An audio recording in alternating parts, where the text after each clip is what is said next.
नमस्कार मैत्रिणींनो, कशा आहात?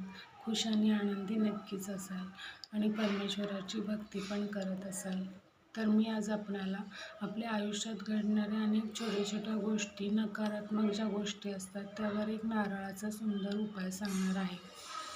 तर अनेकदा काय होतं, आपल्या आयुष्यात अनेकदा सगळं काही असून सुद्धा एक बेचैनी असते, सतत काहीतरी भीती असते, दडपण असते, हीच निगेटिव्हिटी घरामध्ये असते किंवा आपल्या कोणा व्यक्तीवर कोणाला तरी नजर लागलेली असते.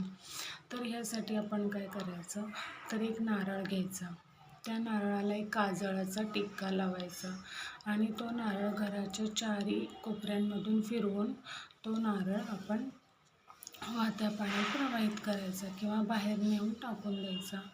आणि दुसरा उपाय म्हणजे फक्त अमावास्येला करायचा असतो.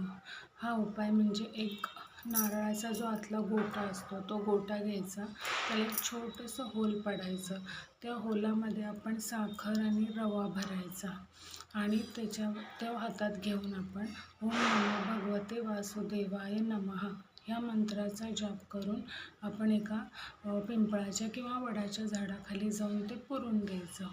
मग हळूहळू काय होतं, ते जमिनीतील किडे मुंग्या ते साखर रवा खोबरं खाऊ लागतात आणि ते आपल्याला आशीर्वाद देतात.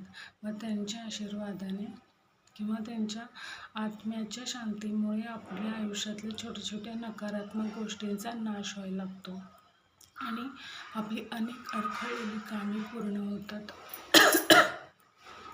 आपल्या घरात पॉझिटिव्हिटी येते, आजारपणा नाहीशी होतात, कोणाला नजर लागली असेल तर ती जाते, पैशासंबंधीच्या अडचणी दूर होतात, अशी बरेच आपली कामे सार्थकी लागतात.